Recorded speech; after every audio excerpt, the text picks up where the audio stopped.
Next up on the show, a man who we are going to be talking with a lot as we get closer to this year's Kentucky Derby, checking in with him from the grounds where he is going to be a key part of this year's Churchill Downs broadcast team. He's also somebody you've heard on these airwaves over the years, and not just because of that one time he punched his ticket to the NHC by playing all the fours. He is our good friend, Kevin Kilroy.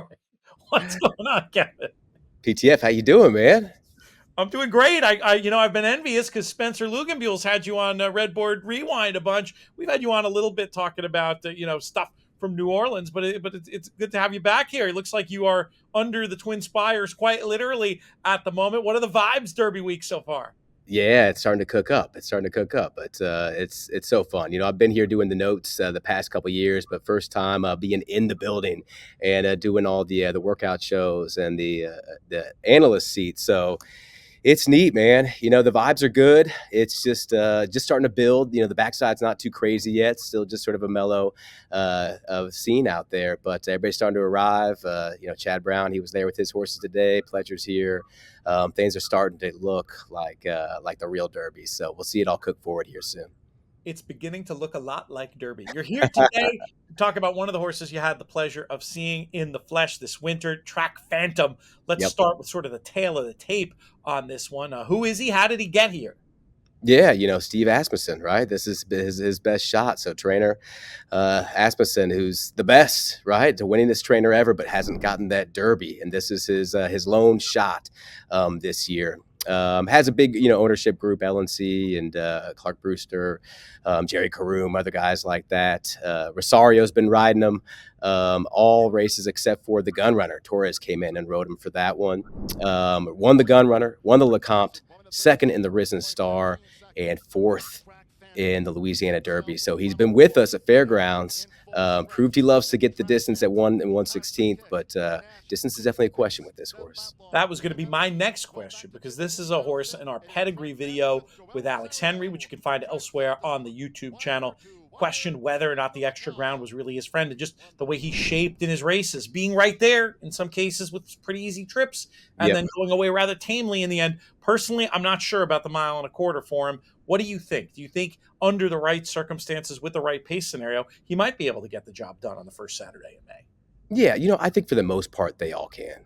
I think that's one big difference since we got to this point system that we're just finding more stayers, right? More route of ground horses that we don't have to worry about those sprinters or just can get 7 furlongs or a mile, right? So for the most part, they all can with the right trip, if they're coming into the right race in the right way. And Steve's going to bring this one into the race in the right way. There's question marks with this one. We've got the blinkers on with Track Phantom in terms of the workouts recently on the track in the morning. I assume that's what we're doing in the race too. I can't imagine Steve pulling those off, but you never know.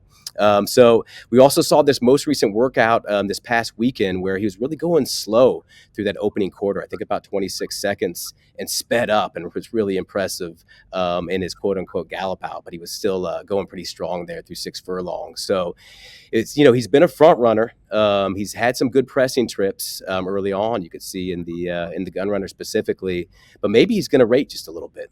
It's what I wanted to see from him in the last race. I wanted to see him not necessarily take dirt, but just come from off of a horse. But he went to the front again in the Louisiana Derby and couldn't get it done as those closers came. The last 2 races we've seen closers get it done. Sierra Leone, Risen Star got him at the wire, and then we saw Catching Freedom, Anna Marie, and Tuscan Gold be able to finish in front of him in the last, coming from off. So he had it easy on the lead in both races, but closers were able to come. The times weren't too fast. It's kind of interesting. Were they really setting up for closers? Was it a real closers flow and that was against him? Or did he just not seal the deal on a perfect setup? Lots of questions really when it comes to the pace. I mean, you make a good point about the way they trained him the other day and the idea of the questionable stamina. Maybe sometimes in those instances they won't use the early speed. I was thinking when I heard the blinkers were going on, which I do believe is the case for the race, that they were going to dead send and just hope that they got a better scenario this time. But maybe your scenario is right, and they're thinking about trying to hold a little something for the finish going this distance. Give me your general thought on how the pace shakes out in this year's Derby. Who do you think the front runners are going to be? Yeah, you always think the Derby fast pace, they're going to go, get in position early is so tough.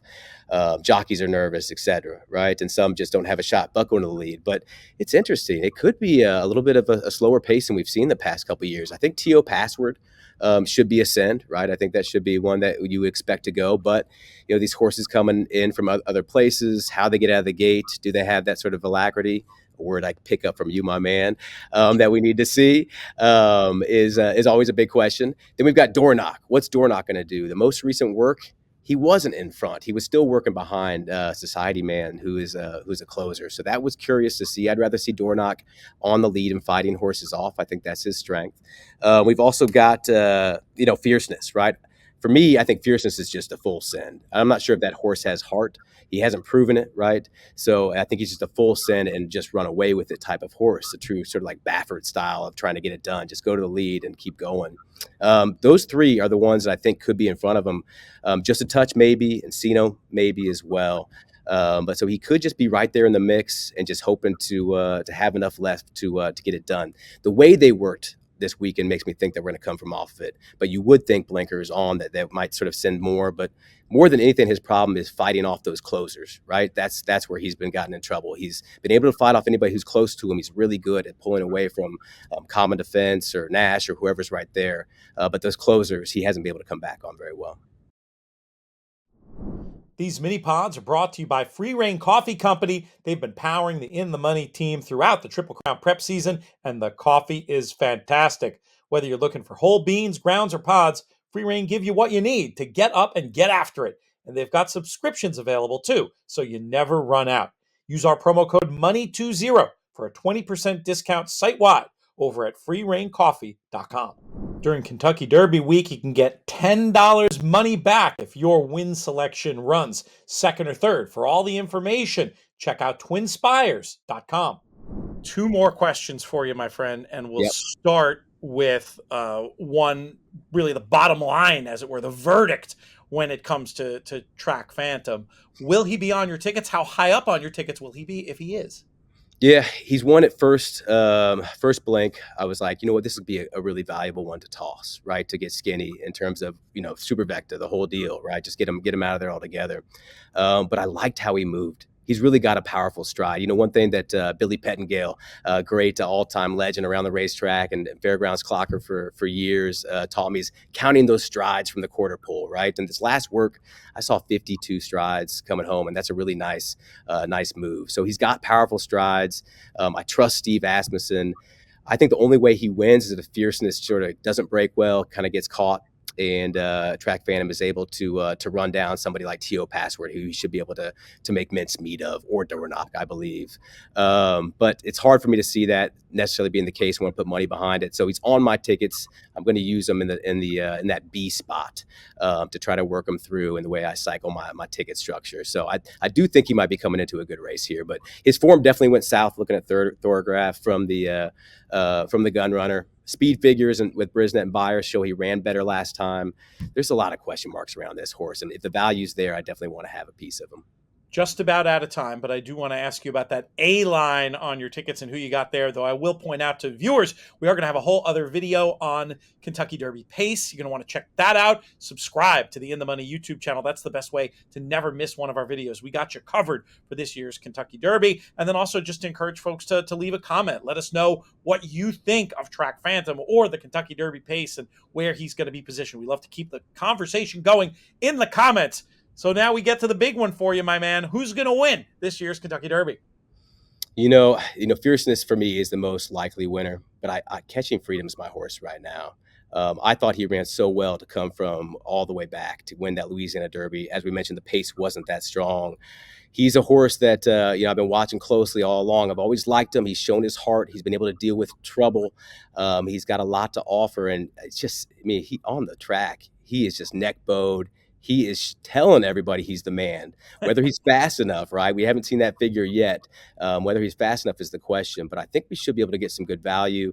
I like him to win it. Fierceness and Sierra Leone are my other A's. Those three do seem dangerous. Kevin, great stuff. We'll check in with you next week from the grounds. Awesome. Thanks, Pete.